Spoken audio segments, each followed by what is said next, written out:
stays the journey discoverer life.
Good morning.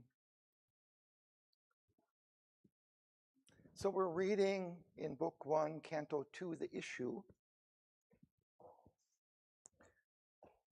We've been seeing Savitri's ordeal, what she has come on earth, the mission she has come to fulfill.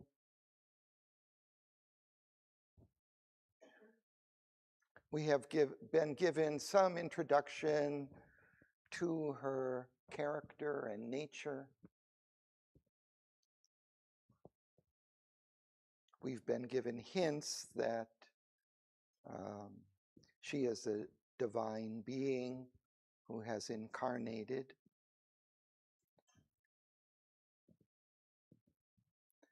In the last time we read, in the middle of page 17, halfway down, for this she had accepted mortal breath, to wrestle with the shadow she had come, and must confront the riddle of man's birth and life's brief struggle in dumb matter's night, whether to bear with ignorance and death, or hew the ways of immortality, to win or lose the godlike game for man, was her soul's issue thrown with destiny's dice.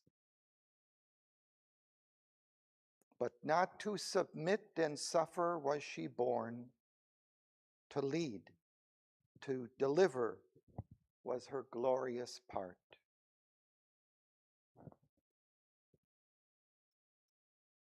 So there we see in a few lines the essence of her mission, the issue that she must face in this life.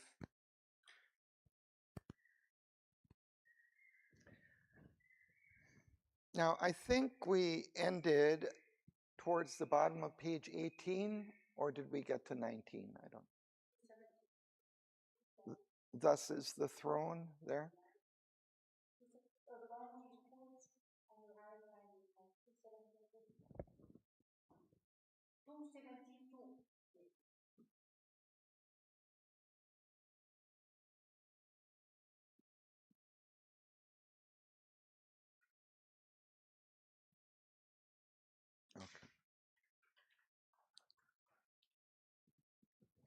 Okay, I think just a couple lines below that.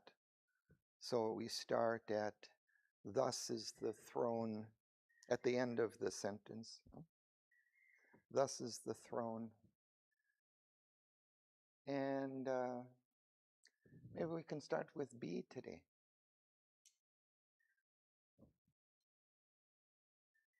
Thus is the throne of the inconscient safe, while the tardy coilings of the eons pass, and the animal browses in the sacred fence, and the gold hawk can cross the skies no more.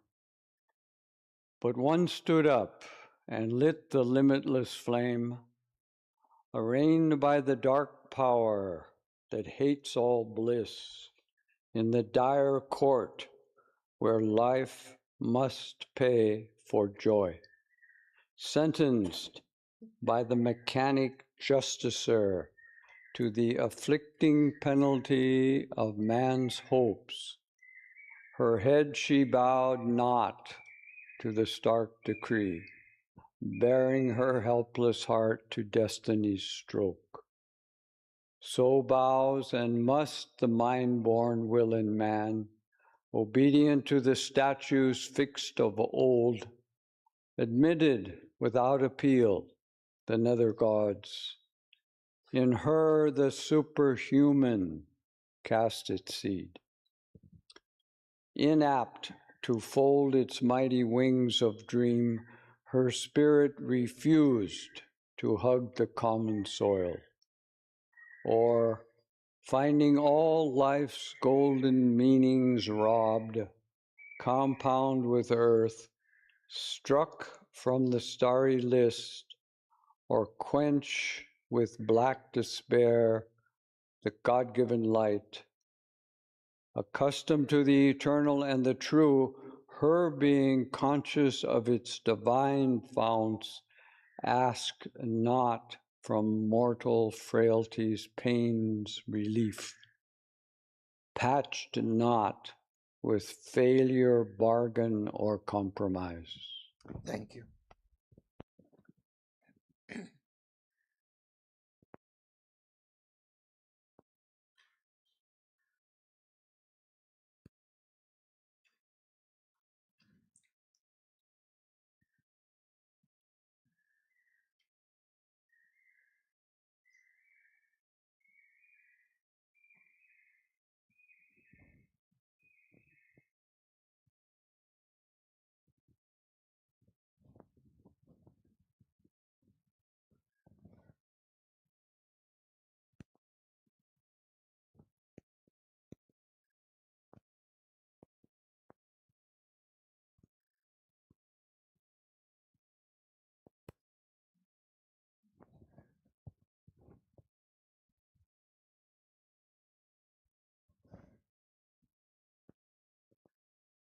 In the previous section that we read last time, and in this section, we see various myths or stories from the past used to illustrate the limitations of this world which she has come to break down.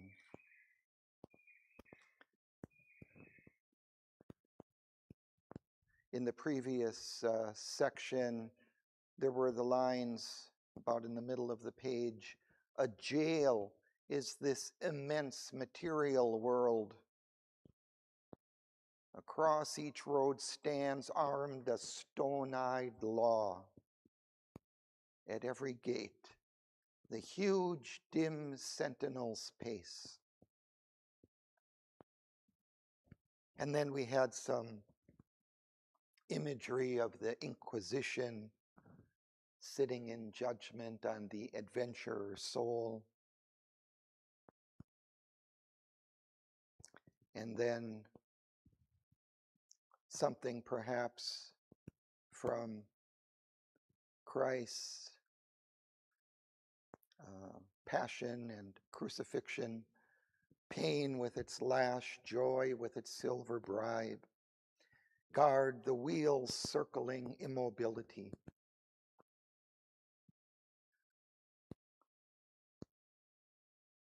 And here, in this part that B just read, we get perhaps some imagery from Egyptian mythology.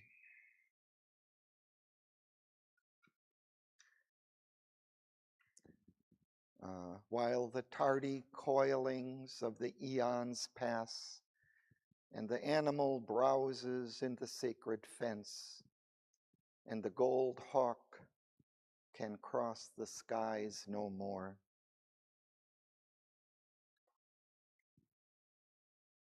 So this gold hawk may refer to this god Horus. So this kind of Egyptian god who was kind of the mediator, taking departed souls from earth to heaven. This Horus also protected the Pharaoh who was, I think, kind of a representation of Horus himself, but Horus would also hover above the Pharaoh, protecting the Pharaoh. And the Pharaoh's, one of his main jobs was to protect the realm of order from chaos. And the walls around the temple kind of separated, kept out the chaos, and within was the realm of order, the divine order, let's say. And here we see the animal browses in the sacred fence, and it might suggest that kind of the animal part of the world has gotten in across this wall or fence into the sacred area, and the gold hawk can cross the skies no more, this kind of divine mediator taking souls from earth to heaven could no longer carry out that function. So there seems to be a kind of a deformation and desecration of the order.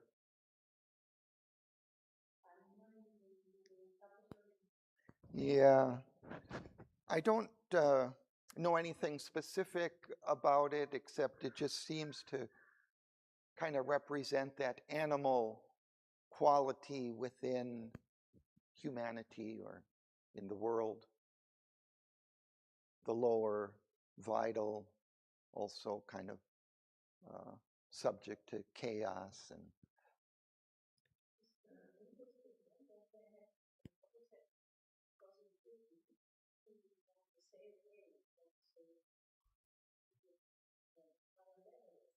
mm.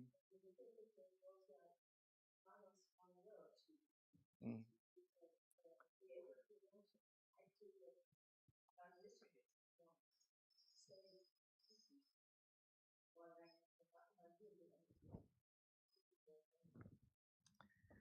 Yeah, so you're referring to Mother's work in order to facilitate for human souls that transition to the afterlife. She had spoken of that as one of the tasks that she had undertaken in this life.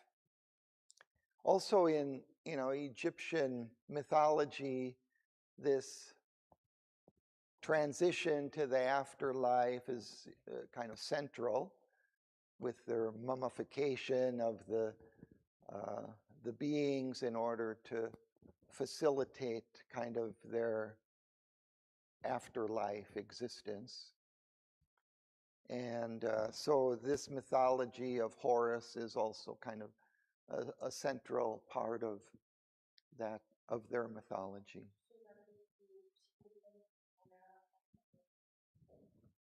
Yeah, so hawk or falcon, they also kind of use these sometimes interchangeably.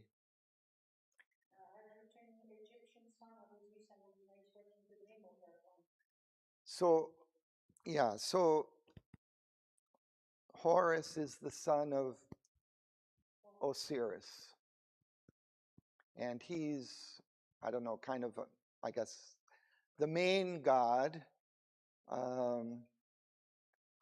He is also, he's spoken of as the god of the underworld, but I checked and it's not in a kind of a dark or evil sense, but I think of the afterlife.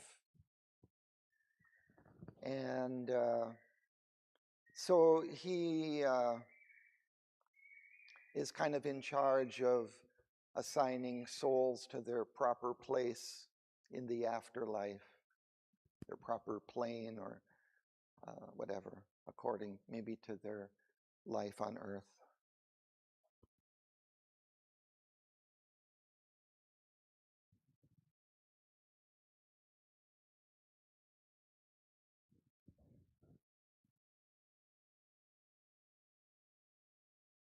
And this other line, but one stood up and lit the limitless flame.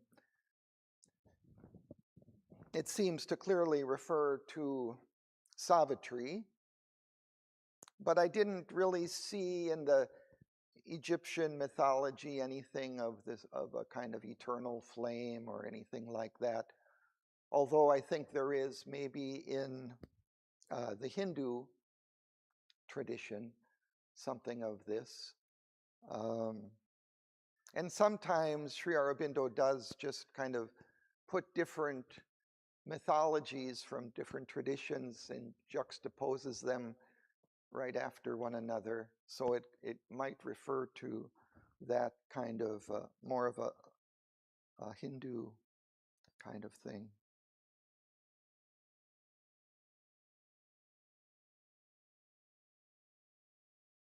One time I had gone to one exhibition at the ashram art exhibition hall, and they had photographs of different temples, and apparently one kind of temple complex. And there they had kind of a lamp lit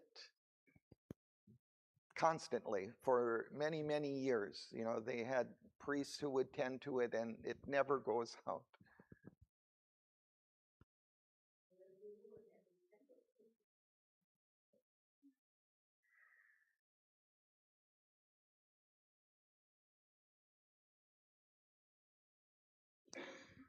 So then Sri Aurobindo brings in kind of some other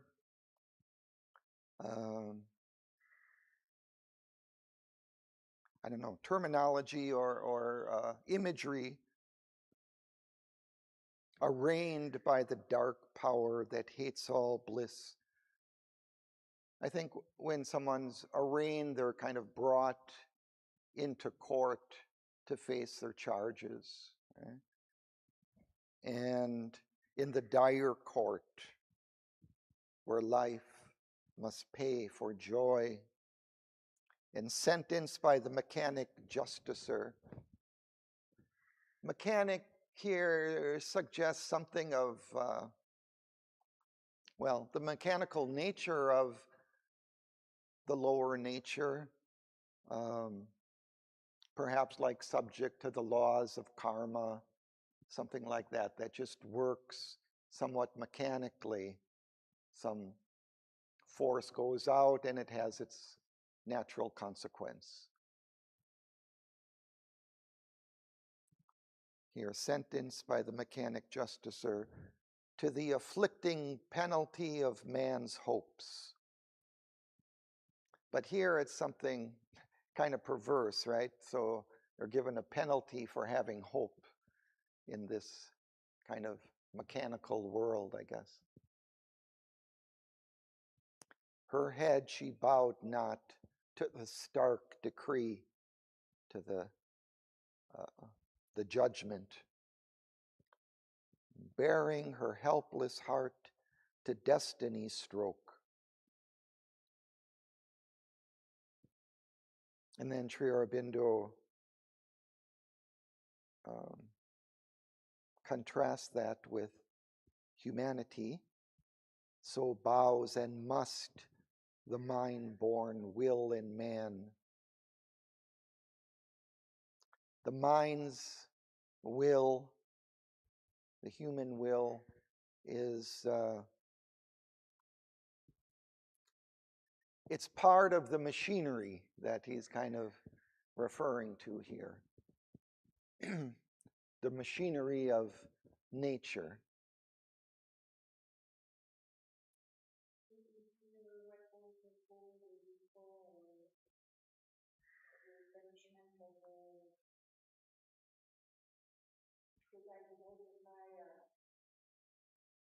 Punishment of the guy who holds the fire.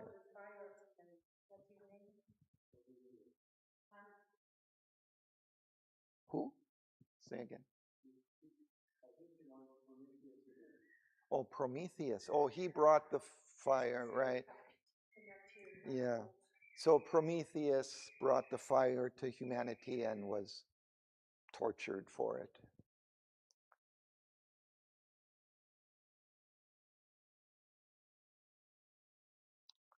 So, but he's saying, unlike Savitri, humanity bows to this, obedient to the statutes fixed of old, admitting without appeal the nether gods.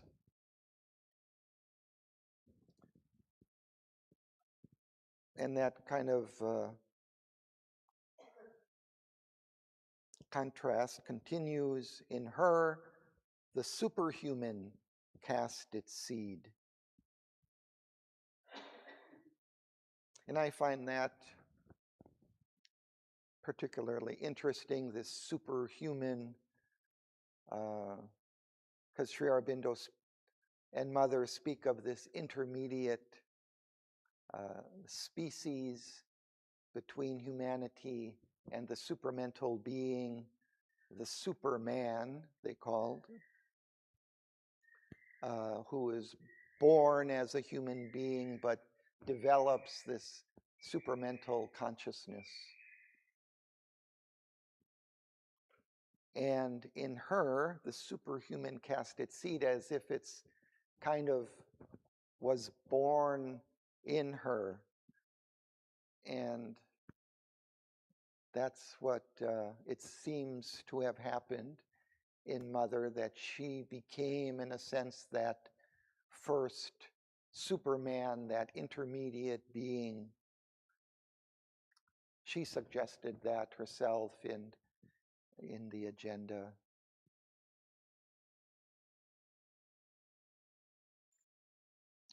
Inapt to fold its mighty wings of dream, her spirit refused to hug the common soil.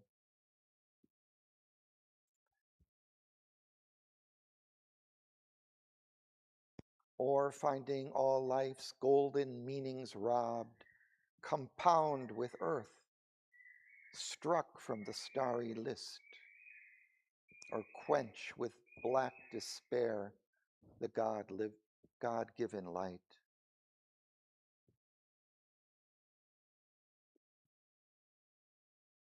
So he's suggesting that's something maybe human beings, at least sometimes, do. And then again, he contrasts her. She was accustomed to the eternal and the true, her being conscious of its divine founts. And that line, I think, is, I think, the key principle of a incarnation of the divine, that they are conscious of their divine origin.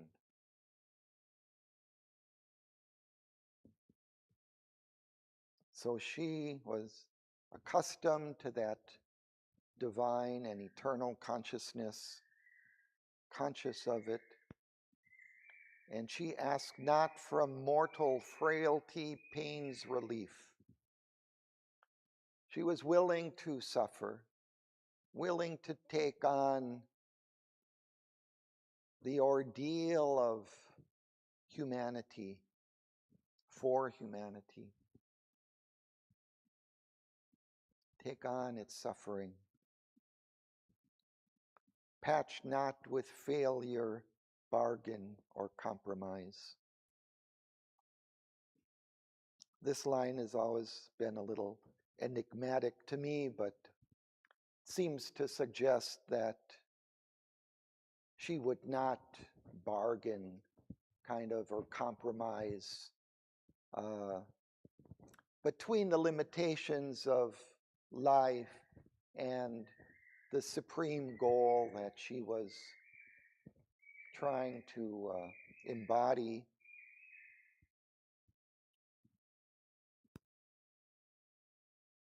That would be a failure.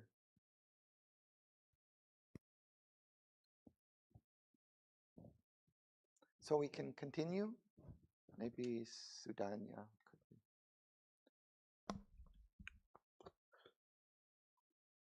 A work she had to do, a word to speak, writing the unfinished story of her soul in thoughts and actions graved in nature's book.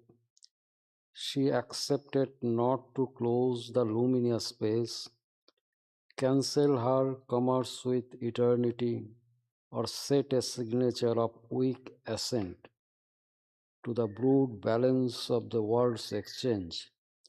A force in her that toiled since earth was made, accomplishing in life the great world plan, pursuing after death immortal's aim, repugnant to admit frustration's barren role, forfeit the meaning of her birth in time, obey the government of the casual fact, or yield her high destiny up to passing chance.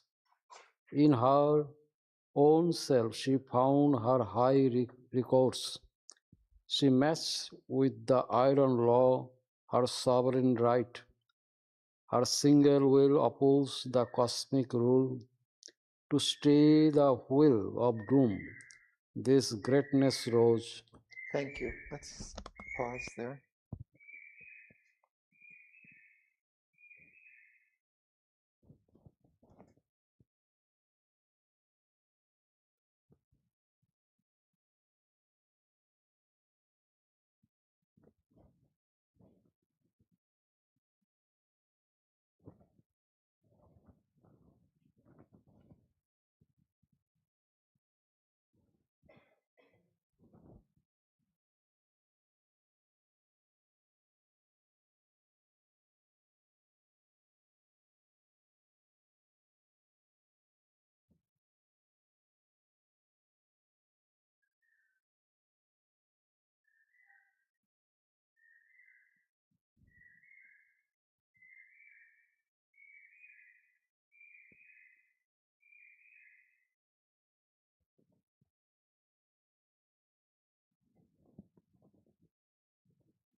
So we have kind of another statement of her mission here,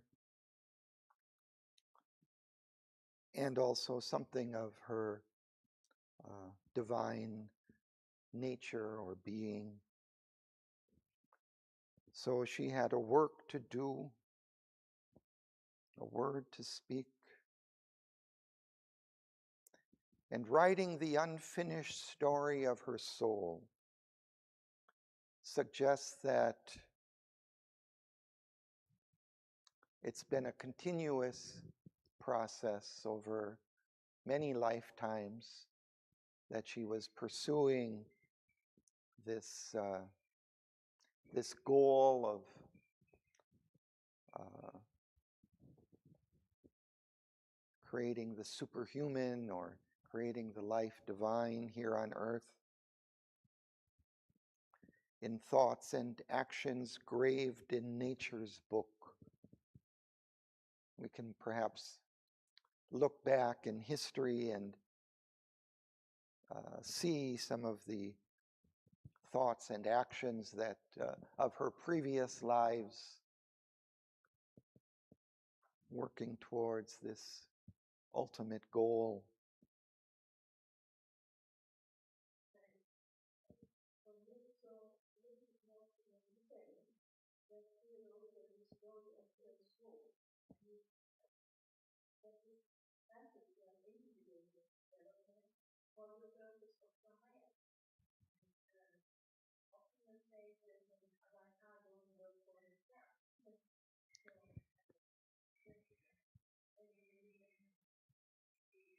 Well, I wouldn't, identify soul kind of in a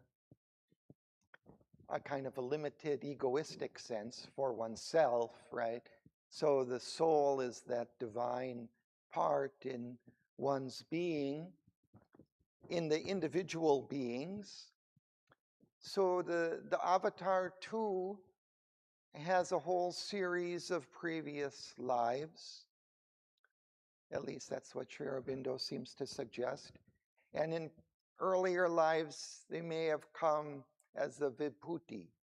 So they may have not been conscious of their divine founts like they are as an avatar, but still they come with a great power, something from that divine source of which they may not be fully conscious, in order to do some work in the world. And so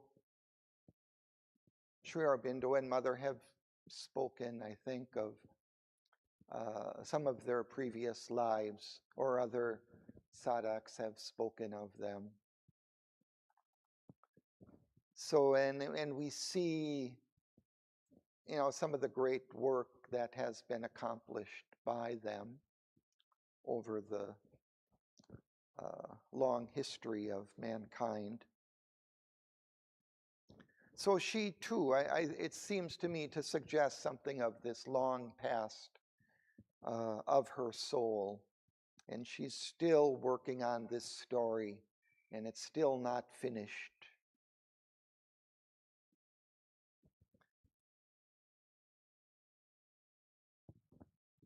So she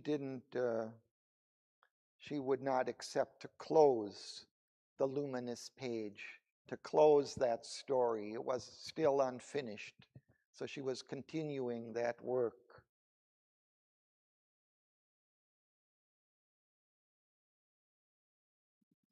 And then, we get another hint of that a little further down. It says, a force in her that toiled since earth was made, accomplishing in life the great world plan, pursuing after death immortal aims, repugned to admit frustration's barren role. She would not admit, she refused to admit frustration's barren role. It's kind of bare role.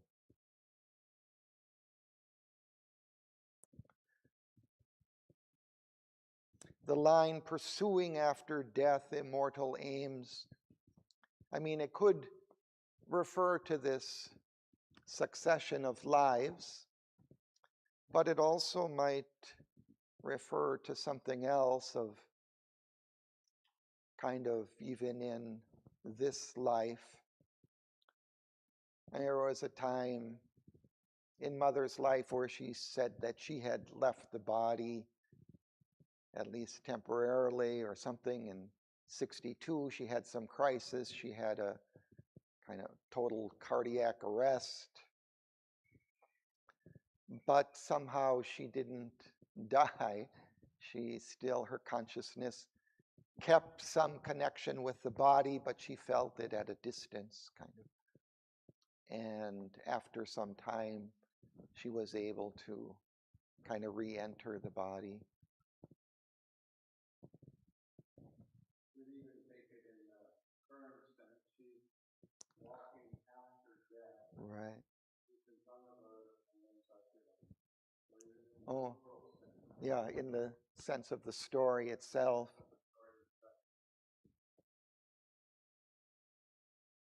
And then I thought what you were going to say too was now that, the presence of Sri Aurobindo and the mother are still with us, even though their physical bodies have left.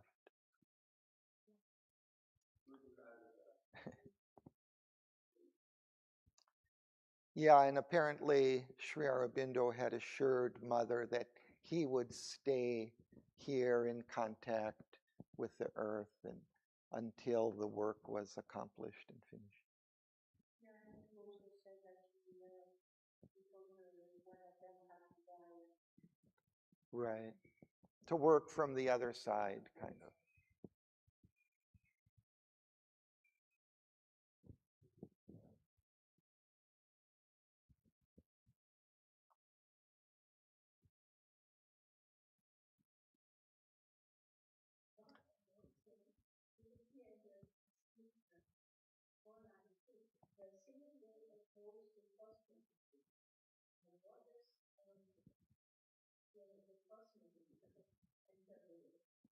Yeah, so this is her mission, right? And we could say, in a way, at one level, I think it's that they have spoken of the world as being governed by the overmind plane, where there is still kind of this division, and as a result of that, we have these dualities and oppositions and life and death and pleasure and pain and all of these things. So that is kind of part of we could say, the cosmic rule now. It's still subject to the laws of the inconscient, to the laws of division and ignorance.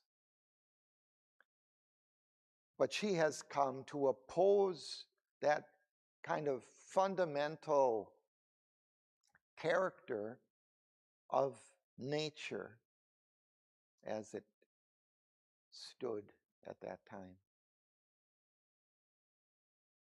So really to change nature itself into something else.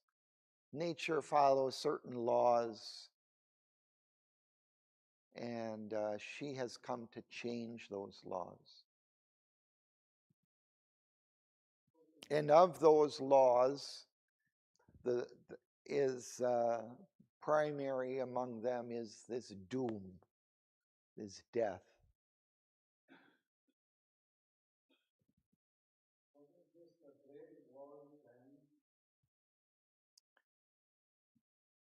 Say again? The Great World Plan.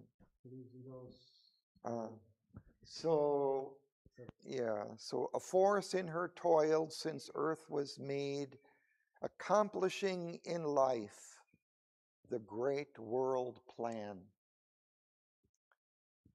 So it suggests the plan of this evolutionary manifestation. Well, I think that the plan was that the divine consciousness would eventually be released and embodied in the world.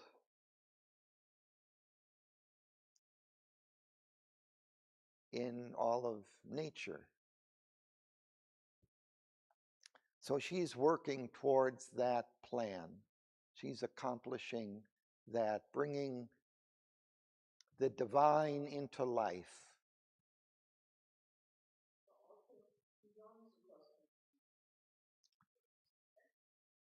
Also beyond. Well, we also have to go beyond in order to get there.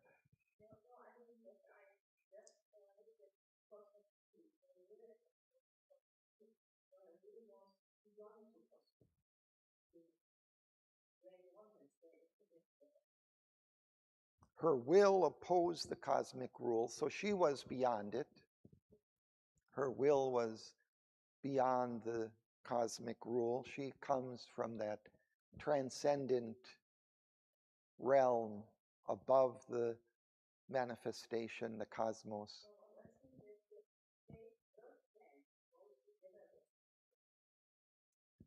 The great world plan goes together with the cosmic rule. Is that beyond? Okay. Yeah, the great world plan. Well, yeah, it goes beyond at least the level at which it's situated now.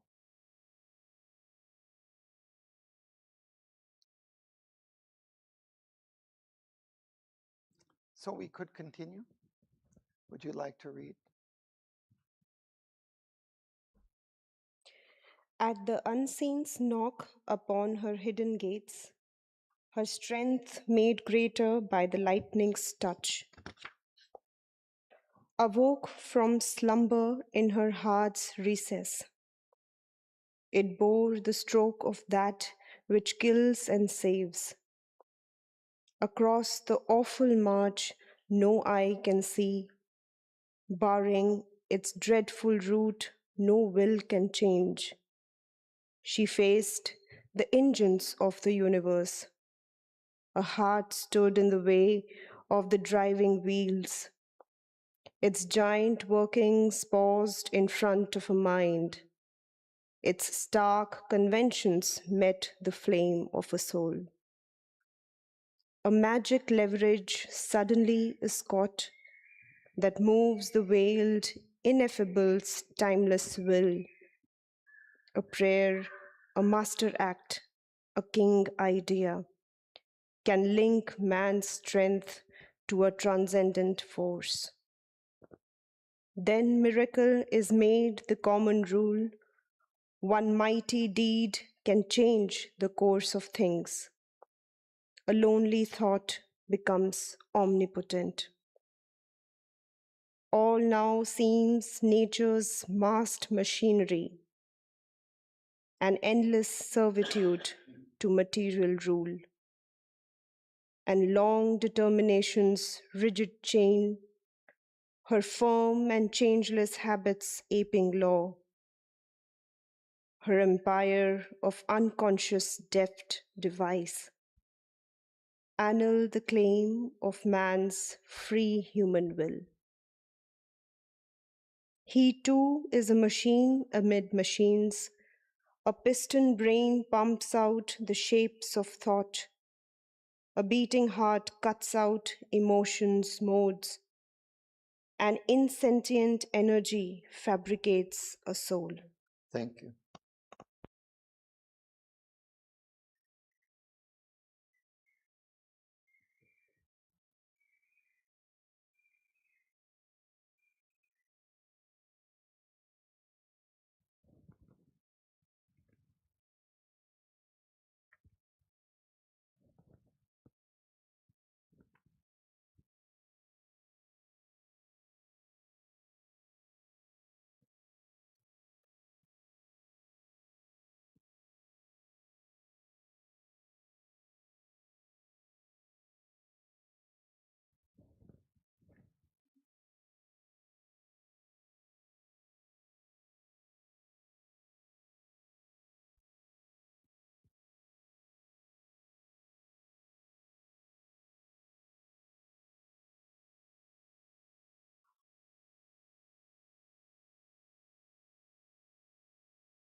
In the first part, there's some interesting imagery of the unseen's knock upon her hidden gates, and then her strength made greater by the lightning's touch.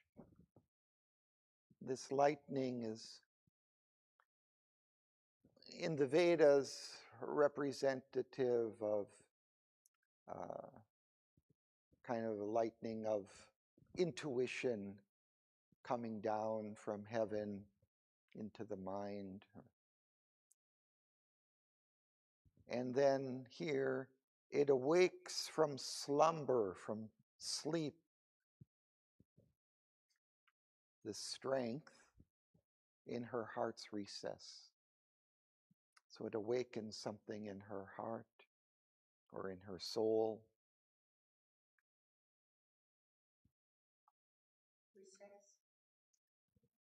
Yeah, a recess is kind of a crevice, I guess, or like a crevice, a recess. I don't know exact. Oh, you think it might be in her heart's recess, behind the heart. We talk of the soul or psychic being behind the heart, or deep within, kind of.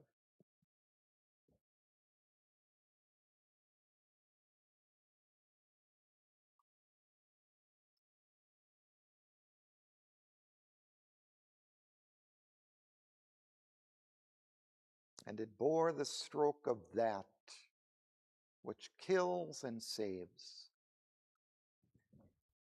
Suggests something that the divine is behind both death and life.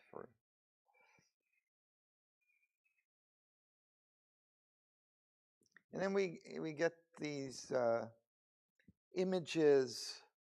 Again, he is kind of repeating that about the wheel.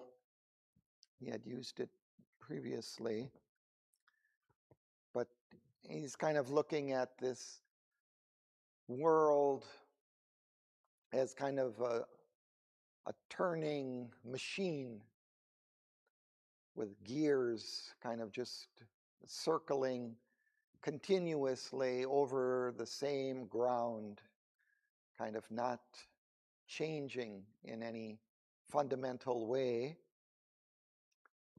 We speak of the wheel of life and death, the karmic wheel. So he speaks of the engines of the universe. A heart stood in the way of the driving wheels. Its giant workings paused in front of a mind. So the turning of this machine of nature pauses in front of her. Its stark conventions met the flame of a soul.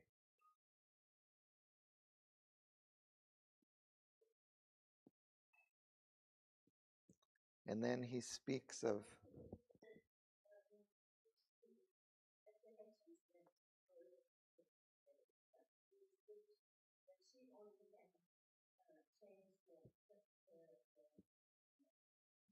the dragon base of there. It's the dragon base of nature.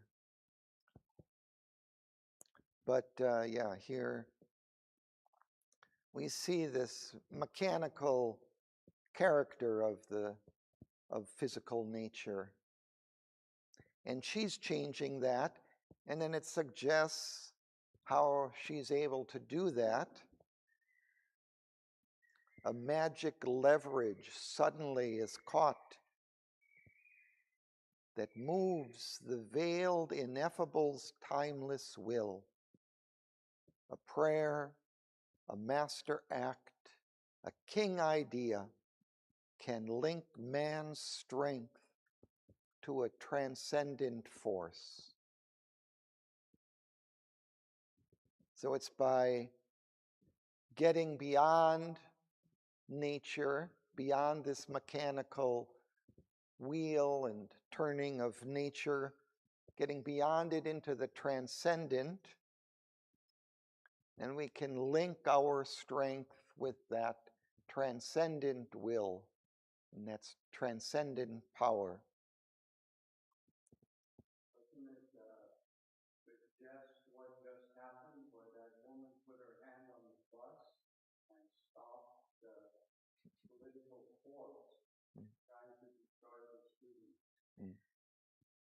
So this kind of act, because she was ready to die, so she was able to do that. So these things, these acts are still happening. Yeah.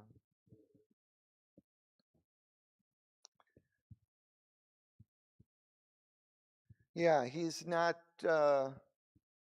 he seems to be offering that as a possibility to all of us, you know?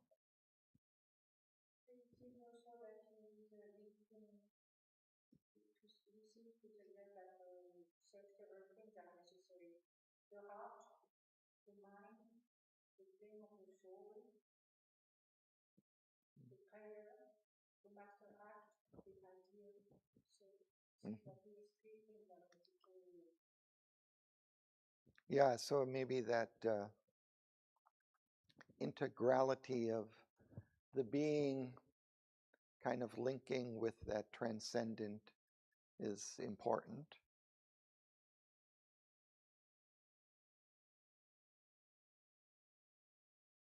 The veiled ineffable's timeless will.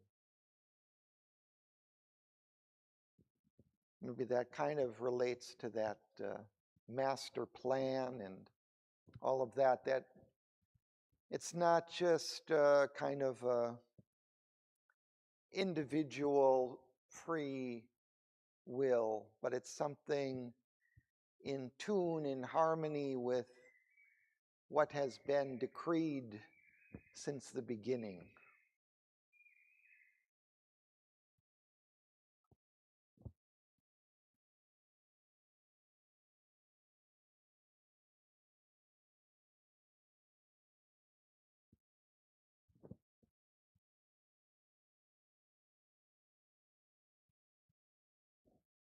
Then miracle is made the common rule. One mighty deed can change the course of things. A lonely thought becomes omnipotent.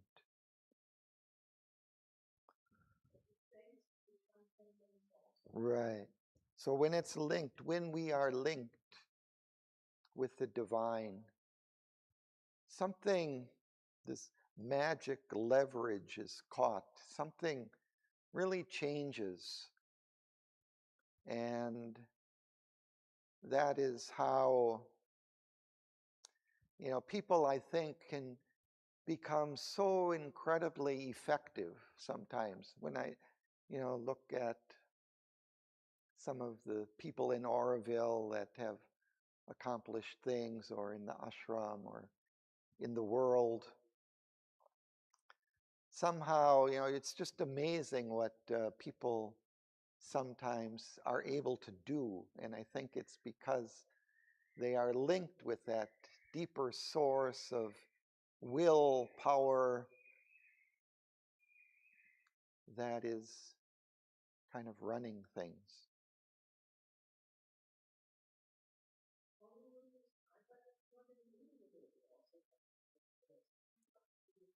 It's a kind of all embracing, that it takes all into its scope at once.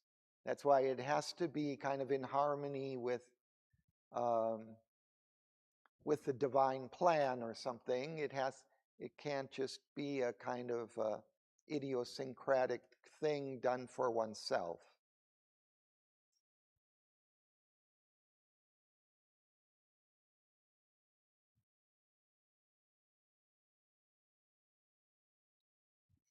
But I would say it's still also kind of a mystery of how all of this happens. It's difficult to say because,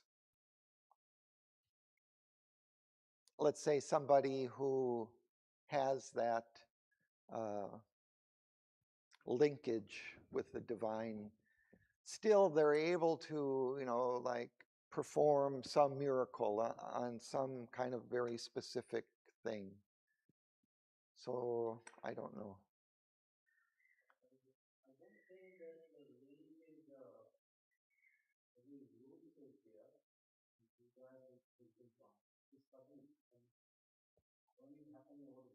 It just happens, kind of.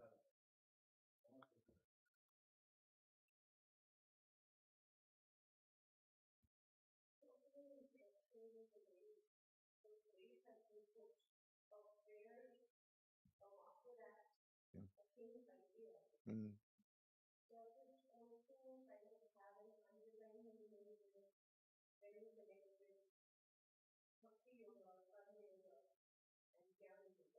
Mm.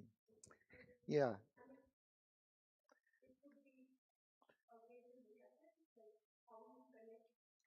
Yeah, I think that's what kind of Turiya was kind of getting at, that they're kind of different parts of the being that are expressed there.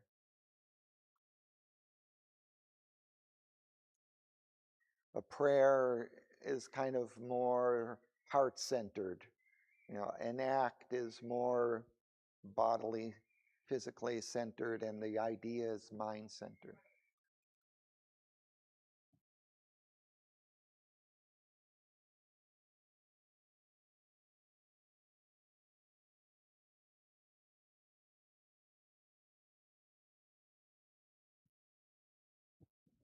So then again, he goes back to this, the nature of this machinery of nature.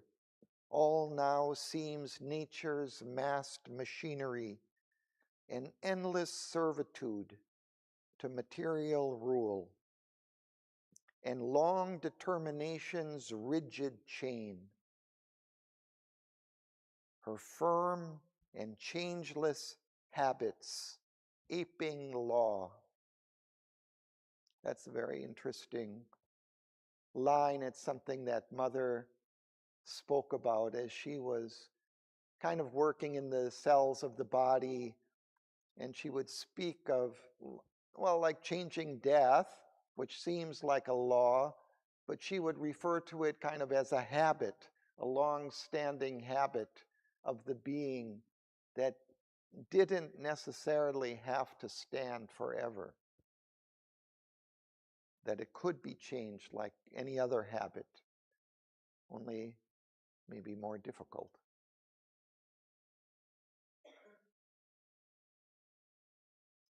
Her empire of unconscious, deft device. There are all these very intricate processes that unfold in nature that are kind of seemingly mechanical, that just operate, how the blood flows through the system and carries all these different elements in it, and in order to nourish the body and feed it oxygen and do all these different, there's so many different thousands of processes, very intelligently organized, but seemingly just operating automatically.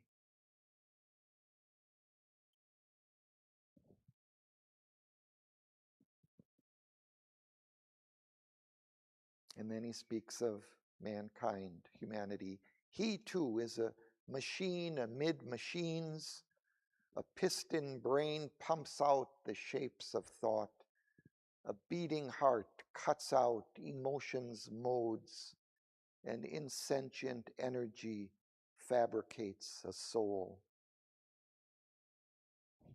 So he's speaking of that natural part of our being, how it too is part of this big machinery of nature, our own natural being also. But then he says that we're not limited by that, that there is something else, a soul, a divine element standing behind that. It comes to that in the next passage.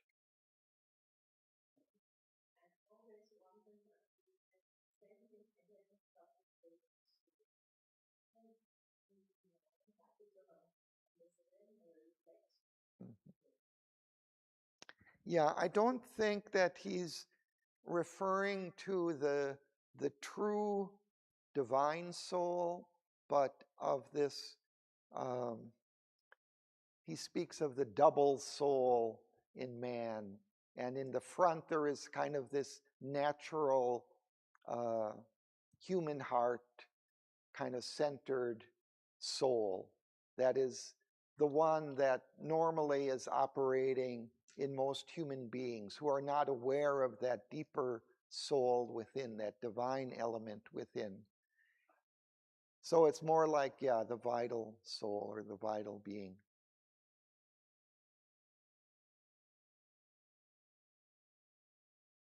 That's how the shapes of thought give the idea that it comes from within. Mm.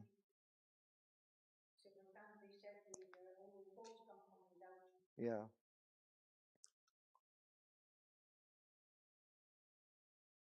So yeah, it's a different way of looking at thought. Here he says, a piston brain pumps out the shapes of thought. Perhaps it's something like, it doesn't pump out the thoughts themselves, but the shape that they take. So we may receive ideas or thoughts from outside, and yet we give it a kind of an individual form and flavor.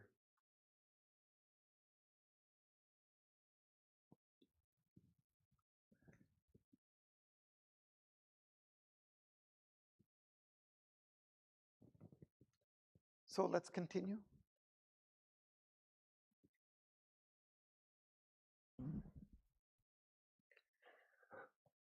Or the figure of the world reveals the signs of a tired chance repeating her old steps in circles around matters, binding posts, a random series of inept events to which reason lends elusive sense is here, or the empiric life's instinctive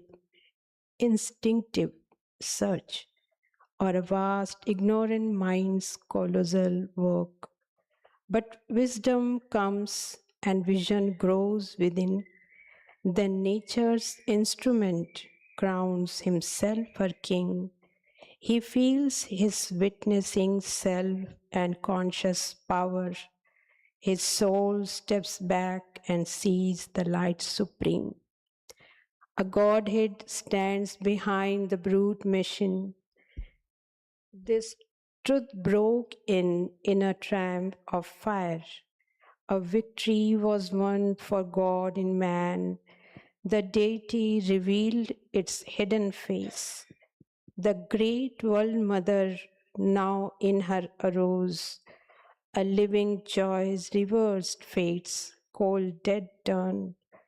Affirmed the spirit's tried on circumstance, pressed back the senseless dire revolving wheel, and stopped the mute march of necessity. A flaming warrior from the eternal peaks, empowered to force the door denied and closed, smote from death's visage its dumb absolute, and burst the bounds of consciousness and time. End of Canto 2. Thank you.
I don't know. Oh, Was happened that day. okay. Yeah. Okay.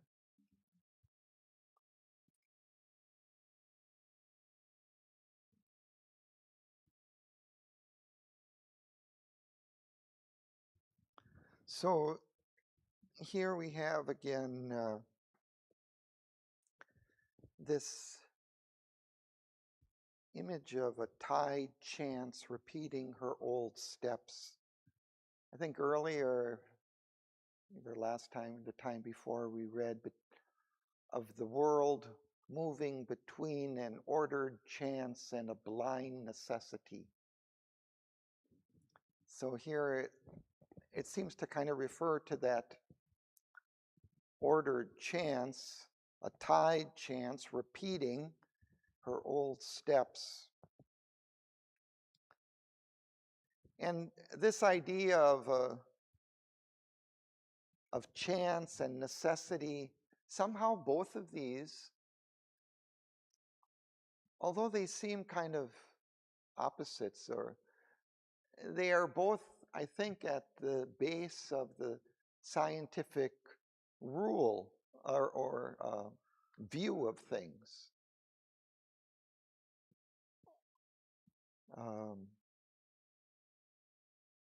That there is kind of this necessity, that there are these laws and processes, blind because they just seem to operate unconsciously. And so there's a kind of a necessity there, because it just keeps circling over and over again, and it always follows that same pattern. But then there's also this chance that there's things develop in evolution. There are these kind of random mutations that occur. And then it just happens that some of them are favored, and so they get repeated. They get in the gene pool, let's say. But the mutations themselves, according to science, are just kind of random accidents, chance. So both of those processes somehow work together, and that's what I think Sri Aurobindo was capturing in that earlier line of moving between this ordered chance and blind necessity. And here he's speaking of this chance also repeating its same steps over and over again. It's like the mutation that becomes favorable in the species and then is repeated in other individuals.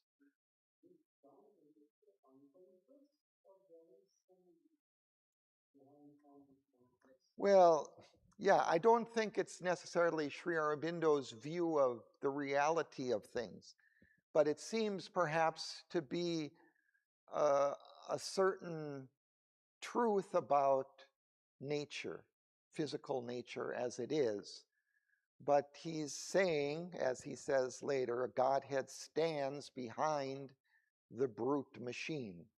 So he's not saying all is just limited by that unconsciousness or that random variation, whatever it is, or necessity, that there is something operating that machine, we could say. I also think that kind of cosmic catastrophes occurs, like for example, the asteroid which on the Earth creates a huge catastrophe on the Earth. So it's like the mutation you spoke about, and also this kind of events will change everything. Yeah, they're at all different scales, right? They're, like, yeah. The asteroid can hit the Earth. It's just kind of a random thing, or it hits or misses. It's just due to luck. But maybe a Godhead stands behind, and there's another beautiful line.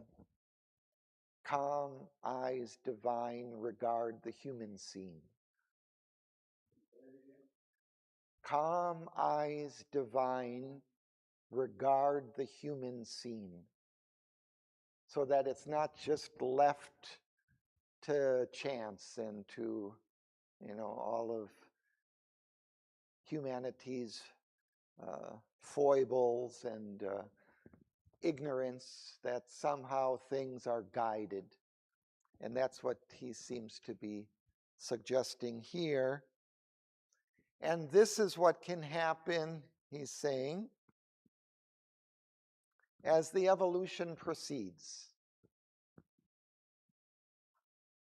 But wisdom comes, and vision grows within. Then nature's instrument crowns himself her king.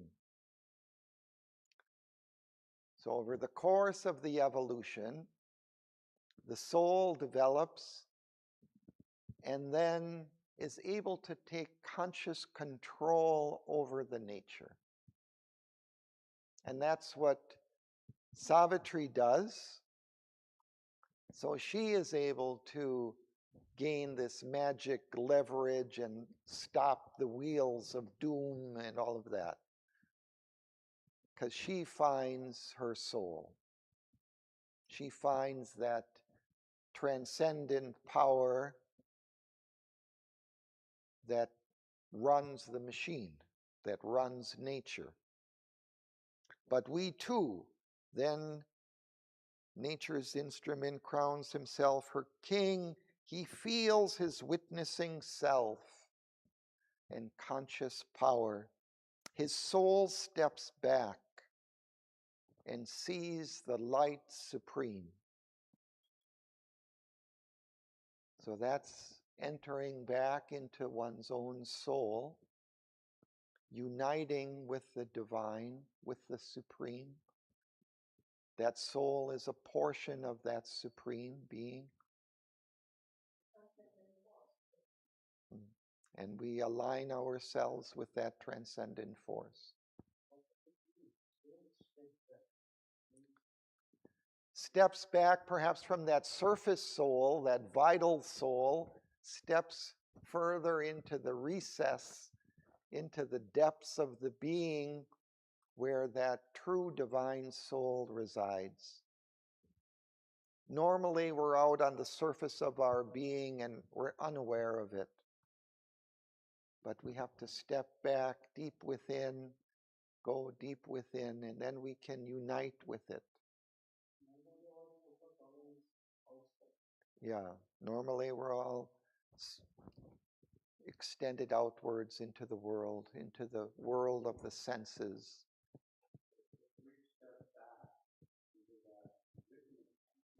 Yeah.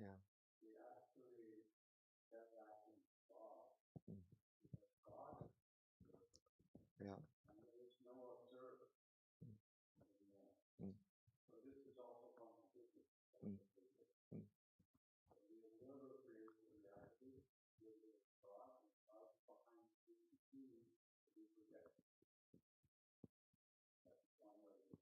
Mm-hmm. So yeah, the divine or God is there at our own essence. And it throws out these kind of images or something which we identify with, like the shadows on Plato's cave or something, right?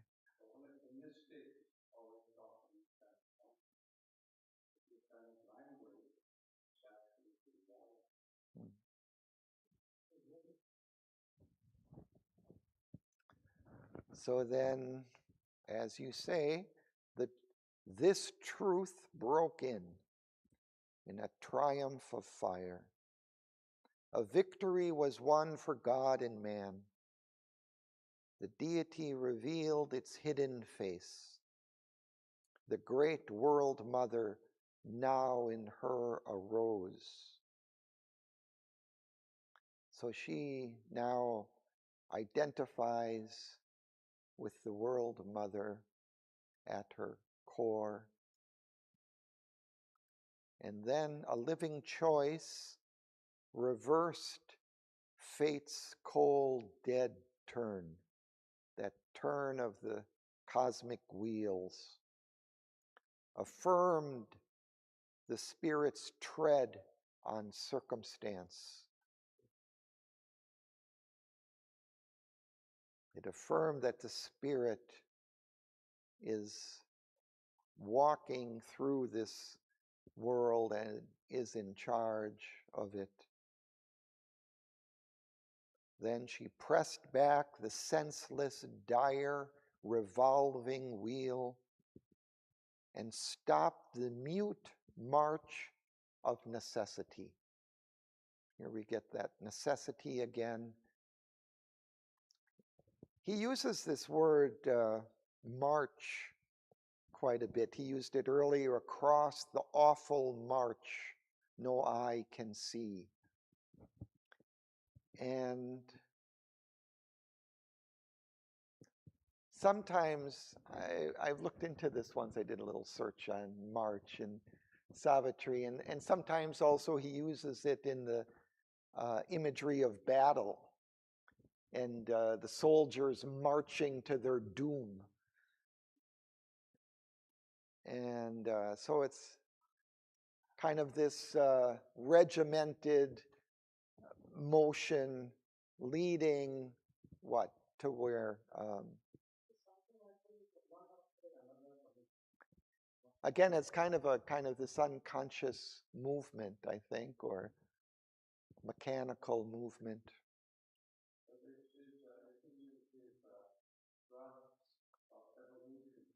Yeah.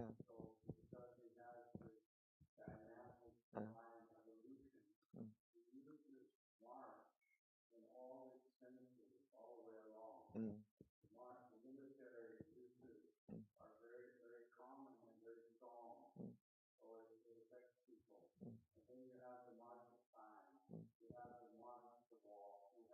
Yeah. Right. Mm. Mm. Yeah, there is this movement of going on, of evolution, and at some, mostly it's going on unconsciously. It just we evolve out of matter, out of the simple life forms. It all happens kind of mechanically until we come to a point here where we can step back into our conscious witness soul and then link our will with that transcendent will and power.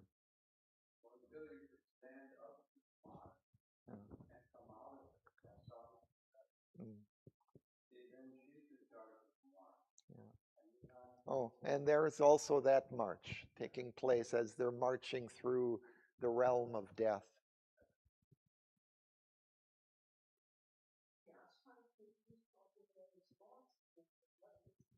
Mm. Mm.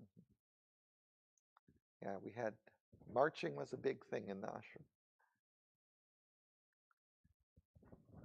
And it's that there's something about it that's also collective. It's kind of this collective movement.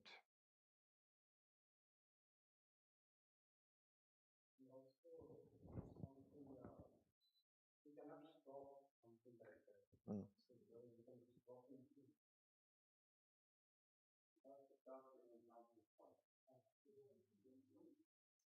So then I just read these, we'll just close because we're running out of time. These last 4 lines, which contrasts that march and this turning of the wheel. A flaming warrior from the eternal peaks, empowered to force the door denied and closed, smote from death's visage its dumb absolute, and burst the bounds of consciousness and time.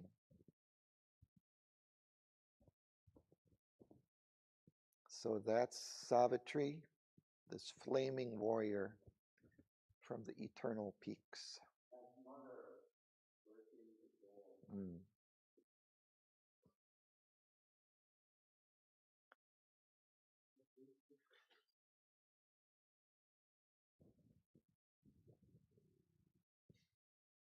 Okay, so we'll stop there for today.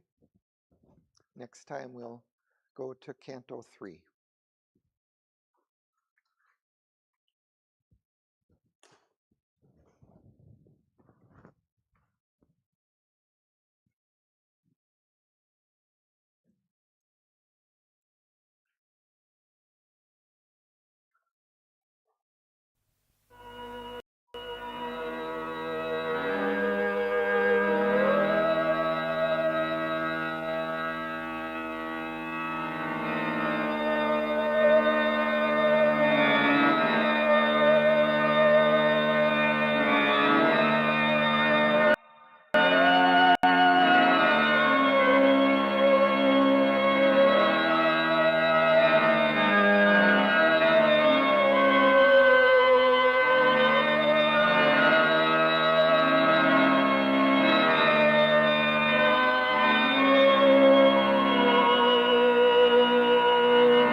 A flaming warrior from the eternal peaks, empowered to force the door denied and closed, smote from death's visage its dumb absolute, and burst the bounds of consciousness and time.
Thanks to Sri Aurobindo.